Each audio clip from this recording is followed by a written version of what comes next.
დიახ. და აი ისიც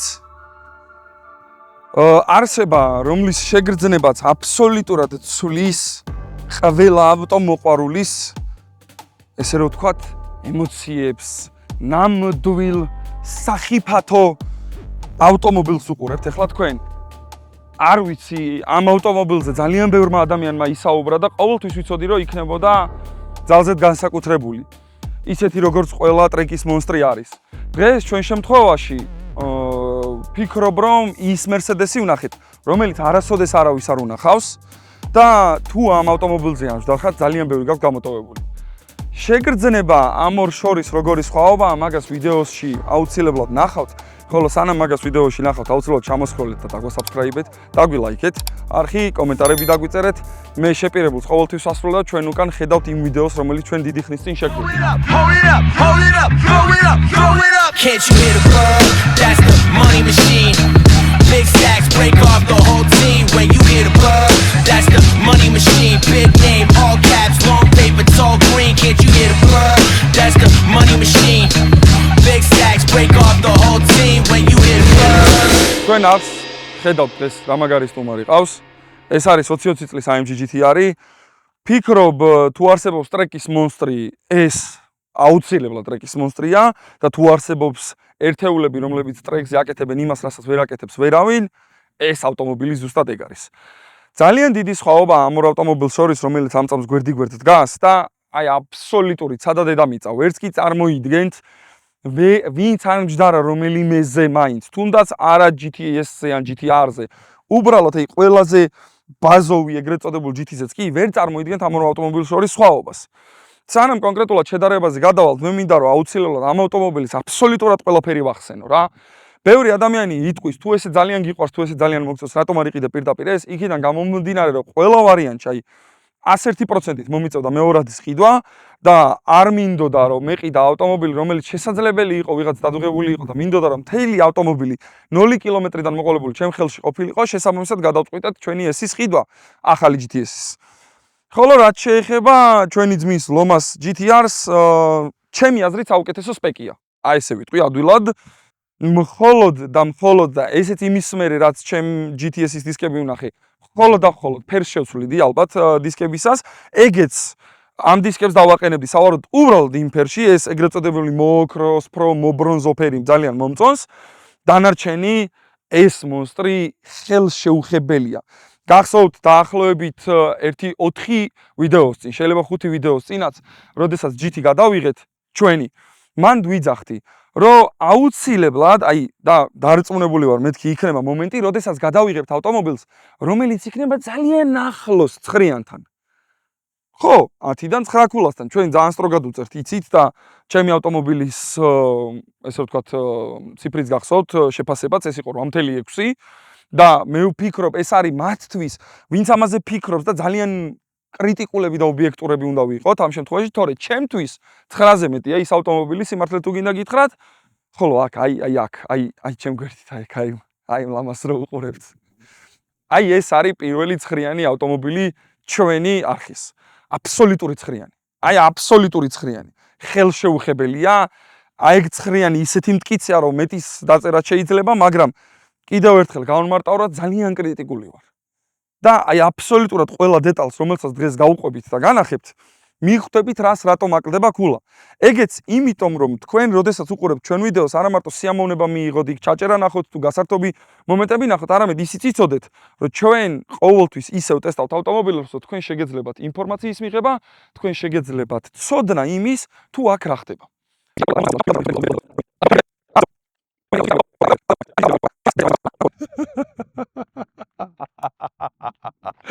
მოერიდეთ გველს. ძალიან მეეჭვება, რომ აი ავხელა კაცლომასკენ მიატრიალეთ კადრი, გველის შეეშინდეს. მოკლედ, ხურობად მოდი გავაგრძელოთ და პირდაპირ ესე რომ ვთქვათ, ახსნას არ დავიწყებ ეს ავტომობილი რა არის მეც. პირდაპირ გადავიდეთ, ხისტად შევუვარდეთ ვიზუალს. ნუ აი ეს ცხვირი უფრო მომწონს ვიდრე ეს ცხვირი. ეს არის აბსოლუტური სიმართლე. მაქედან გამომდინარე, ჩემი თავი კიდე ერთხელ ფიქრობდა, ესეთი ხომ არ ყოლოდა. აი, დგავარ შუაში იდეალურად და ეხა უყურებ და აი ვიცი რომ ეს ჩემი ავტომობილები ვიცი რომ ძალიან მიყვარს და შეიძლება რაღაც მომენტში სუბიექტური იყო, მაგრამ არ ვარ სუბიექტური, აი ძალიან ლამაზია, მართლა. და ძალიან მომწონს ეს ჩვენი DRL-ს, რასაც ვეძახით, ეგრეთ წოდებული ფარის ნაწილი, ლამაზად კრისტალები, აგრესიული ცხვირი, რა თქმა უნდა, კულერები კარგად ჩანს, გამოკვეთილად, გემრიელად. მიხვდებოდით ვისი ავტომობილიც არის თუ უკვე ვიდეოში არ დაინახეთ გველს რო კლავდა ხელით. რაც კიდევ ძალიან მომწონს, რა თქმა უნდა, ანუ ჩვენი ავტომობილის ყოველდღიური ვერსია და მოდი პირდაპირ შედარებაზე რომ გადავიდეთ, ერთ-ერთი ძალიან დიდი პლუსი არის სახურავი. კი ხედავთ კარბონის სახურავს ჩვენი GT-რის შემთხვევაში და ჩვენთან სრულ შუშას, რომელსაც ლუკიც არ აქვს, მაგრამ შეგიძლიათ გააღოთ ზე შემოუშვათ. ძალიან მომწონს კარბონის სახურავი, უზომოდ მომწონს სარკეები, აი სარკეები არის ულამაზესი. აი ულამაზი ხელოვნების ნიმუშია ეს გვერდითა სარკეები, აი არაფერი არ დაეწუნება, რა თქმა უნდა ჩვენი დიდი Mercedes-ის ლამაზი ლოგო. მე ერთადერთი კითხვა მაქვს, რატომ არ გვაქვს Mercedes-Benz-ის აი აქ ჩვეულებრივი ლოგოს ნაცვლად Affelterbach-ის ლოგო? არ ვიცი, ეს საინტერესოა. დისკები, რომელიც ლამაზია, სტანდარტულია, შავია და ამ კონკრეტულ ფერს უხდება, მაგრამ მე ვფიქრობ, რომ ჩვენი ფერის უფრო მოუხდება. გვერდითა მხარე და აი ეს აგრესიული ნაწილი ძალიან მომწონს, აი ეს ჩვენი ზუიანგის, ესე ხუმრობით რო თქვა, ჩვენი ზუიანგის წვეტი ულამაზესია, კარბონკერამიკული სამოხრუჭე სისტემა, რა თქმა უნდა, იმიტომ რომ ამ ავტომობილს, როდესაც სიჩქარეს ააღებინებ, მაგის გარდა ვერაფერი ვერ გააჩერებს. და მთელი გვერდი, აი რაც არის დიდი სხვაობა იმის გამო, რომ ძრავი შიგნით ავტომობილში არის წინა საბურავების უკან და ახლობით იმასთან შედარებით 5 მმ-ით უფრო დაბლა, აი დაგრძელებული გემრიელი ცხვირი. იქაც გრძელია, მაგრამ აქ უფრო გრძელია და აი ეტყობა აი ამ მობურცვას და ესე რომ ვთქვათ მოღუნვას. აი არ ვიცი, ამ ავტომობილზე მართლა ძალიან ბევრი შეიძლება ილაპარაკოს ძალიან ბევრმა ადამიანმა და თქვას რომ ძალიან მაგარია, მაგრამ ერთადერთი ნაწილი ცოტა სადაც დამაკლდა მეტი დიზაინი იყო უკანა მხარე. არ ვსაუბრობ ამ შემთხვევაში GT-R-ზე, იმიტომ რომ R-ს იდეალურია ყველაფერი, ჩვენ ავტომობილს ახლა ძალიან მაგარი დიფუზორი აქვს. ხედავთ ვიხლოპი რა ლამაზადაც არის სამად განაწილებული შუაში და ორივე მხარეს გვერდებზე. ეს სპოილერი, რომელიც აქტივი სპოილერი არ არის, პირიქით. ხისტი სპოილერია, სტატიკური, ძალიან მაგარია, რა თქმა უნდა და თოკა მოიტანე აქ, აი ეს არის აქ ყველაზე მნიშვნელოვანი ლოგო, ეს არის AMG GT-R-ის ლოგო და უკრინა როდესაც მიადგები ზუსტად იცი რომ შენ რომ მოსახვევში შეხვალ და სადღაც შენი ბრმანაწლავი რომ სადღაც მეორე მეზობლის ბუჩქში გადავარდება, ეს რომ მოუხვევს, კარგად დგას მოსახვევში, ყველამ ძალიან კარგად ვიცით. GT-R-ის შემთხვევაში ტრაკი მომწონს, მაგრამ რო ავიღოთ ესი, არ გვაქვს ეს სპოილერი, არ გვაქვს ესეთი დიფუზორი, არ გვაქვს ესეთი ეგზოსტი, ვიხლოპი ეგრეთ წოდებული და არ გვაქვს ეს საჰაერო ასევე. და არის უბრალოდ ეს ფარები, რომელიც არის ლამაზი ამ შემთხვევაში, მაგრამ იმ კონკრეტულ ავტომობილში უკვე რაღაცნაირად უღიმღამოიყო. აქ ფულები ამის გამო ამანქანას არასდროს არ დააკლდება, პირიქით, აი ულამაზესია, ეს დიდი სპოილერიც ლამაზად გადადის, ყველაფერი მომწონს, არაფერი დასაწუნი არ აქვს ამ ავტომობილს, უკნიდანაც კი. წამოდი ეხა, მოდი, რა თქმა უნდა და ძრავში ჩავიხედოთ, იმიტომ რომ ძალიან ბევრჯერ არ ჩავიხედე, ყველასთვის ცნობილი ძრავებია და არ მინდოდა, ესე რომ ვთქვათ, თქვენთვის გული დამეწყვიტა და გავითვალისწინე, რომ ძრავში ინტერესი გექნებოდათ და მოდი ჩავიხედოთ აქაც. ნახევარზე მეტი ძრავი თუ მთლიანი არა არის წინა საბურავის უკან. ეგ ერთი. მეორე, ძრავი კი არის, ესე რომ ვთქვათ, წინ საბურავზე წინ, მაგრამ ამავდროულად ძალიან ბაღლაა. შესაბამისად, დაკიდებისთვის ძალიან მნიშვნელოვანი სიმძიმის წერტილი სად იქნება განთავსებული, რომ იდეალურად იაროს. გადანაწილება 47-53-ია ამ ავტომობილზე. 49-51-ია იქით. ეგ არ ნიშნავს, რომ 50-50-ზე უკეთესია, არა. აი ეს არის საუკეთესო ვერსია. ეს არის, ვფიქრობ, ალბათ იდეალური წყობა, რაც კი შეიძლებოდა Mercedes ამ შემთხვევაში გაეკეთებინა. კიდევ და კიდევ იმას ვიტყვი, რომ ეს ავტომობილები ვისი გაგრძელება, საიდან მოდიან, რა უნდათ, ანუ რა გავიგე რომ ყოველდღიური გააკეთეს იმ ხალხისთვის, ვისაც ყოველდღიური ავტომობილები უყვარს, მაგრამ რატო გააკეთეს ტრეკის ვერსია? ეს ყველაფერი ჯერ კიდე პირველი Silver Arrow-დან იწყება, მაგრამ სანამ წავალთ და შორს ისტორიას მოვივლით და ისტორიკოსობას დავიდებთ ბრალად, იქამდე გეტყვით რომ რეალურად ეს ავტომობილები არის SLS-ის გაგრძელება. იმიტომ რომ ფიზიკურად არ გაკეთდა ესე ვთქვათ ახალი SLS-ი და პირდაპირ შექმნეს ორი სხვადასხვა ვერსია SL-ი, რომელიც ამ შემთხვევაში იგივე ძრავებით, იგივე დაკიდებით და ასე შემდეგ არის და ასევე შექმნეს, რა თქმა უნდა, GT. GT როდესაც პირველი გამოვიდა, ეს იყო 2016-2017 წელი, GT-S ამ ვერსიის და აბსოლუტურად ყველა მიხვდა, რომ მონსტრი გამოუშვეს 4 საბურავზე. მაშინ ეგ ავტომობილი 577 ცხენის დალა, 800 ნიუტონი, უკანა წამყვანი შეეძროლა ნებისმიერ ადამიანს ეყიდა და რა თქმა უნდა ძალიან სახიფათო იყო ეს ყველაფერი. ყველა მძღოლი მაგ ციფრებს უკანა წამყვანს ვერ გაუმკლავდება. სანამ შიგნით გადავალთ, მინდა აუცილებლად ვანახო ერთი ძალიან მნიშვნელოვანი რამ, როდესაც არის AMG, კიდევ ერთხელ განმეორდები, რომ ხელით აწყობილი ძრავებია და ხედავთ ჩვენ მეგობარს, რომელსაც ქვია დანიელ ბრიში, სავარაუდოდ ან ბვიში, ვერ ხედავ ზუსტად, იდეალური წარწერა არ არის, მაგრამ მადლობა დანიელს, რომ ეს მონსტრი შექმნა და მადლობა ლომას, რომ ეს მონსტრი გვათხოვა, ესე რომ ვთქვათ, ბარემ აქვე აუცილებლად ვიტყვი ამ ყველაფერს. სხვაობა დიდია, ხედავთ, სიარულზე სანამ გადავალთ, რომელსაც აუცილებლად შიგნიდან მოგიყვებით ავტომობილზე, მინდა განვიხილო ერთი თემა, რომელიც მნიშვნელოვანია. ავტომობილის ფერი. ავტომობილის ფერი არის ზუსტად Silver Arrow. ეგრეთ წოდებული Silver Arrow, ეგ დიდი ისტორია, რომელიც 100% არ არის დამტკიცებული სიმართლეა თუ ტყუილია. 1950-იან წლებში Silver Arrow ავტომობილის სამყაროში სიჩქარისა და ინოვაციის სიმბოლოდ იქცა. ასე მოიხსენიებენ Mercedes-Benz-ის ვერცხლისფერ სარბოლო მანქანებს, რომლებმაც ტრასებზე არაერთი ისტორიული გამარჯვება მოიპოვეს. ლეგენდის თანახმად, ვერცხლისფერი ფერი მაშინ გაჩნდა, როცა მანქანას საღებავი მოაშორეს, რათა წონა შეემცირებინათ. მას შემდეგ Silver Arrow მხოლოდ ავტომობილი აღარ იყო, ის გახდა ელეგანტურობის, სიძლიერისა და სრულყოფილების სიმბოლო. ახლა კი დაუბრუნდეთ ჩვენს რაშს.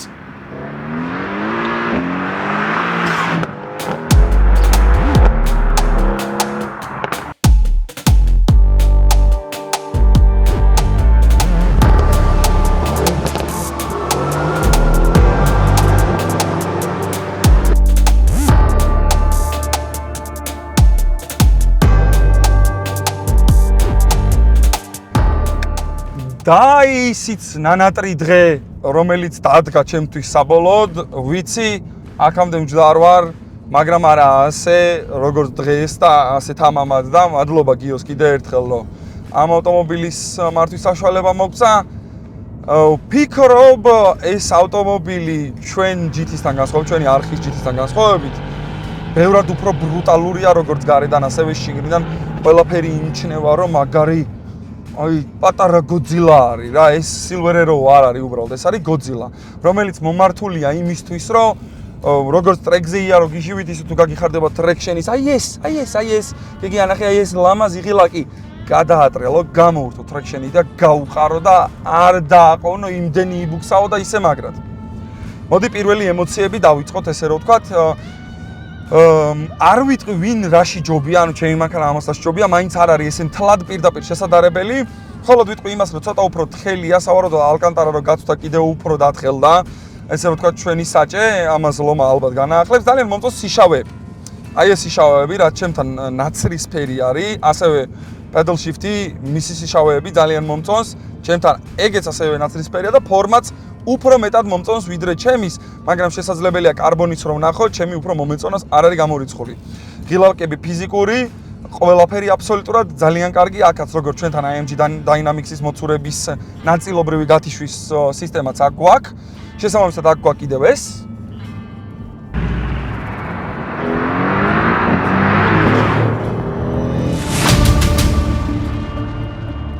ჯდომი არის გემრიელი, მაგრამ უფრო ბოლიდური ვიდრე ყოველდღიური. ჩვენ GT-ში ყოველდღიურად იჯდები, კომფორტულად და წყნარად იქნები, არანაირ პრობლემას არ წარმოადგენს ეგ. აქ ეს ყოველდღიურობა უფრო რთულია, უფრო შაბათკვირის ავტომობილია, აქედან გამომდინარე, ვფიქრობ, რა თქმა უნდა, როგორც ადრე ვთქვი და კიდევ ერთხელ განმეორდები, კომბინაციაში მყოფი მანქანაა.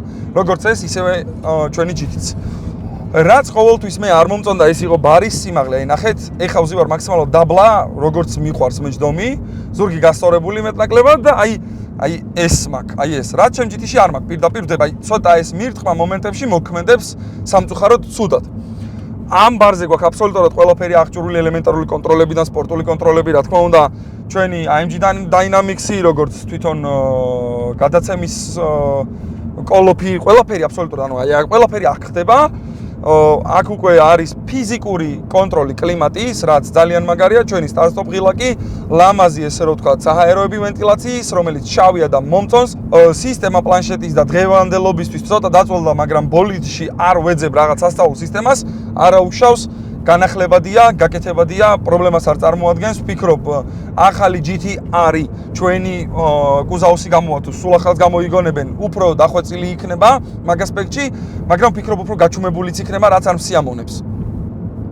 რაც შეეხება სიარულს, აი ძალიან უცხო მოხვევა აქვს. ალბათ ყველა იფიქრებს, რა თქმა უნდა, ტრეკის მანქანა უცხო მოხვევას არ არა. ტრეკის ავტომობილებში გძნობ იმას, რომ აი დაიძაბა. მაგრამ აქ იცი რა ხდება? აი განა ესე უხოს, აი ესე გადადის, წეღან ლომა მიხსნიდა რომ გემივით უხევსო და ანუ მე უთხარი, რას ქვია გემივით უხევს, ეხლა ჩემთან მაგალითად კრაბის მოხვევა, ეგრეთ წოდებული უკანა ხიდიც უხევს და მაქედან გამომდინარე საკმაოდ კარგად უხვევს მაგის ფონზე. მაგრამ აქ როგორ არის, იცი, აი ცხვირი ტრიალებს რაღაცნაირად დარწმუნებული ვარ, ეს ძალიან დიდი პლუსი იქნება ტრეკზე. ეს იქნება ძალიან დიდი პლუსი. პრიუსი, ძალიან დიდი პრიუსი. მოგესალმებით, თქვენ უყურებთ ძალიან დიდ პრიუსს. მოკლედ, დანარჩენი ჩვენი დეში ცუდი არ არის და ისევ განმეორდები, რომ ტრეკის მონსტრისგან არ ვითხოვ რაღაც სასწაულებს.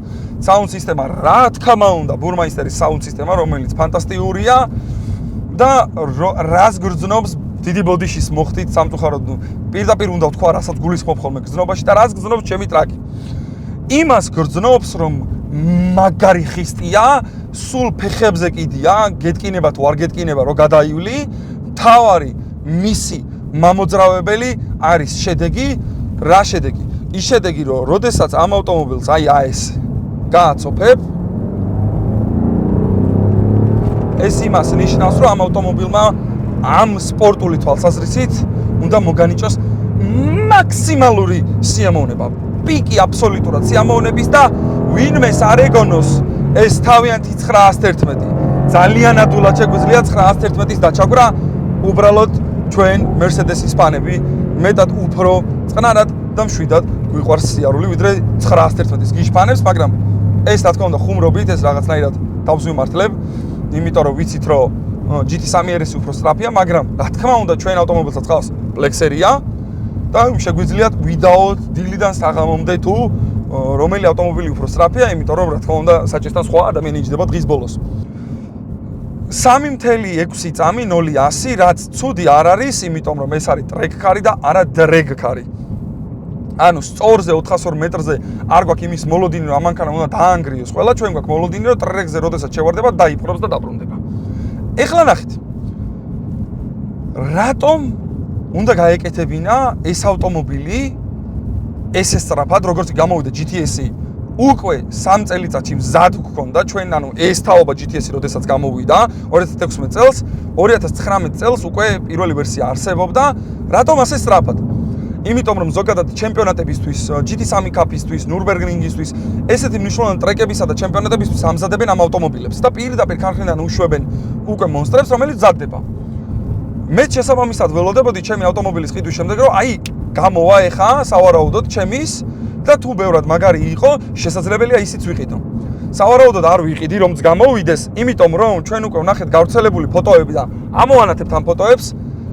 დიდი ალბათობით და 99.9%-ით მე ვფიქრობ, ახალი, საერთოდ ახალი ავტომობილის, ანუ ახალი დგომი, ახალი სტილი, აბსოლუტურად ყველაფერი, გულისხმობ იმას, რომ თვითონ კუზაოც ახალი იქნება, ახალი წინაპარები, უკანაფარები, ანუ რესტი არ არის ეს ჩემი ავტომობილის, ეს იქნება სრულიად ახალი მოდელი. ეს რას ნიშნავს? ეს იმას ნიშნავს, რომ ჩემპიონატისთვის ემზადებიან, ეს იმას ნიშნავს, რომ სადღაც სავარაუდოდ ვფიქრობ, რომ შესაძლებელია ჰიბრიდიც იყოს, მაგრამ გავრცელებული ინფორმაციით და Nürburgring's რამოდენიმე კრუგის მოსმენით, როგორც მოვისმინე, 8 ცილინდრიანი twin ან ბიტურბოა, ანუ მაგას ვნახავთ, ჰიბრიდი არ ეთყობოდა, მაინც ჰიბრიდებს ეთყობათ ხმაზე, ესე რომ თქვა დახშობა. ვნახეთ უზარმაზარი ფთით დაბღვერილი ცხვირით, მაგრამ კამუფლაჟში იყო და კარგად არ ჩანდა, მიდიოდა მითქმა როგორი იქნებოდა. ანუ გამოდის, რომ ჩვენ ახალ GT არს ველოდებით, მნიშვნელობა არ აქვს ეს ჩემი GT-ის გაგრძელება იქნება თუ პირდაპირ გადაახტებიან და ახალ შექმნიან, ჩვენ ველოდებით ახალ ტრეკის მონსტრს. ახალ ტრეკის მონსტრს, რომელმაც სავარაუდოდ მიზანი აქვს, რომელსაც სავარაუდოდ მიზანი აქვს, რომ დაამხოს 911 GT3 RS-ის მანტაის და Weissach package-ის Nürburgring-ის რეკორდები და ჩვენ ამისთვის მზად ვართ, მოყვარულები, ავტომოყვარულები, Mercedes-ის ფანები, ყველანი დარწმუნებული ვარ, რომ უკვე მზად არიან და ელოდებიან ბოლიც, რომელიც ძალიან დიდი იმედი მაქვს, რომ აი ამ ხმას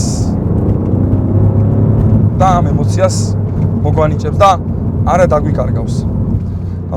აი ეხა როდესაც უხვევ თითქოს ელოდები, რომ აი ცხვირი უნდა წავიდეს წინ, მაგრამ არ მიდის ეს ცხვირი წინ. როგორღაც ახერხებს, რომ ისე შეუმჩნევლად შევიდეს მოსახვევში, რომ აი გაჩოჩება ოდნავაც კი არ იგრძნობა ცხვირის პირიქით, მიდის მიყვება მგელივით. აი ნამდვილი გოძილაა, ეს მგელი არ არის. ეს არის ნამდვილი გოძილა.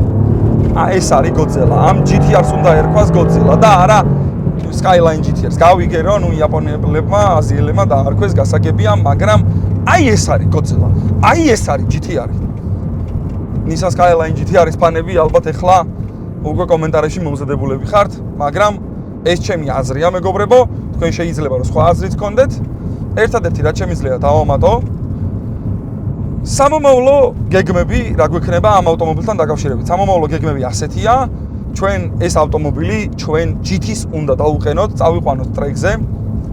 დღეს სამწუხაროდ ეს ვერ მოვახერხეთ და ეს ამას ქონდა ერთადერთი მიზეზი, სამწუხაროდ საწვავი ბენზინის სუპერი, რომელიც მე მისხია ჩემ ავტომობილში, არ არის კარგი და არ გვაძლევს სრულ ჯანს.